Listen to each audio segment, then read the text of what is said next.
Apakah kamu pernah merasa bersalah, tidak bahagia, atau tertekan karena ulah seseorang yang mempermainkan emosi kamu?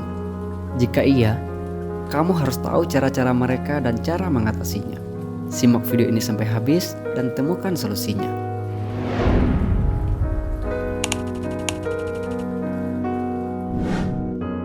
Manipulasi adalah perilaku yang dilakukan untuk mengontrol, mengeksploitasi, dan mempengaruhi pikiran serta emosi orang lain demi mendapatkan apa yang mereka inginkan.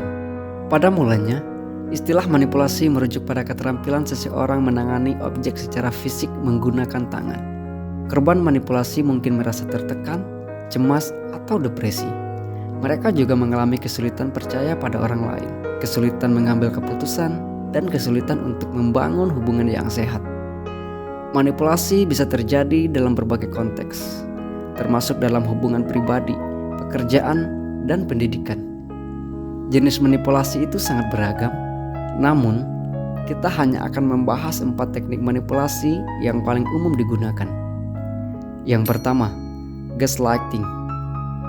Gaslighting adalah teknik manipulasi yang membuat kamu mempertanyakan ingatan, pendapat, atau kewarasan kamu sendiri. Pelaku gaslighting biasanya akan menyangkal apa yang telah terjadi, memanipulasi informasi, dan memutarbalikkan fakta. Tujuannya untuk membuat kamu merasa tidak mampu mempercayai diri sendiri dan menjadi bergantung pada pelaku. Istilah gaslighting berasal dari film Amerika tahun 1944 berjudul Gaslight. Dalam film tersebut, seorang suami mencoba membuat istrinya percaya bahwa dia gila dengan mematikan lampu gas di rumah mereka dan kemudian berpura-pura bahwa lampunya tidak pernah mati. Contoh gaslighting dalam hubungan.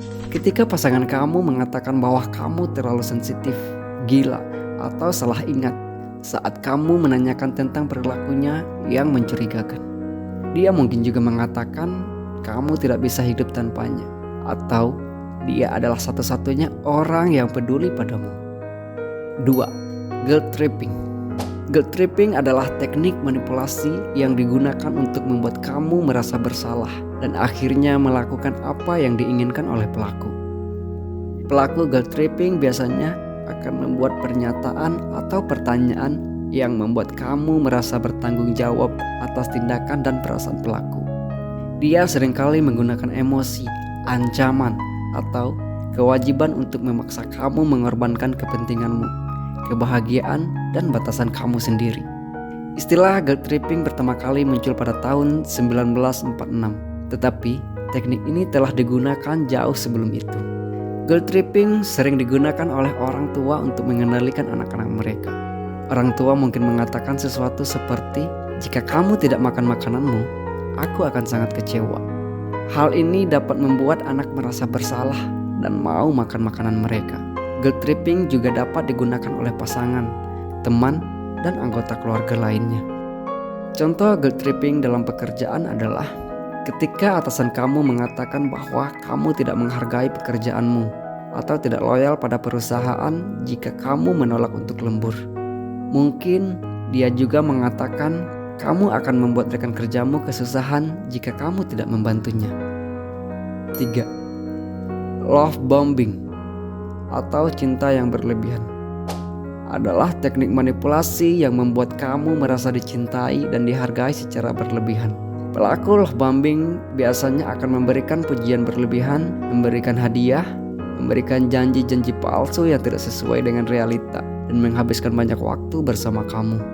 Tujuannya untuk membuat kamu merasa terobsesi, terisolasi dari orang lain, dan bergantung pada pelaku. Love bombing sering digunakan oleh orang-orang yang memiliki gangguan kepribadian narsistik atau antisosial. Mereka tidak peduli dengan perasaan atau kebutuhan kamu, tetapi hanya ingin memenuhi keinginan mereka sendiri. Love bombing juga sering digunakan oleh kelompok-kelompok yang ingin merekrut anggota baru, seperti sekte atau organisasi radikal. Contoh love bombing dalam hubungan adalah ketika seseorang yang baru kamu kenal mengatakan bahwa kamu adalah jodohnya, dia tidak bisa hidup tanpa kamu, atau dia ingin menikah dengan kamu dalam waktu singkat. Dia mungkin juga memberimu hadiah-hadiah mahal, mengajakmu berlibur, atau mengenalkanmu pada keluarganya. 4. Playing victim. Playing victim digunakan untuk mendapatkan simpati atau keuntungan dengan berpura-pura menjadi korban. Orang yang melakukan playing victim seringkali menyalahkan orang lain atas masalah mereka dan menolak untuk mengambil tanggung jawab atas tindakan mereka sendiri. Mereka cenderung membesar-besarkan penderitaan mereka dan mengharapkan orang lain untuk merasa kasihan dan membantu mereka.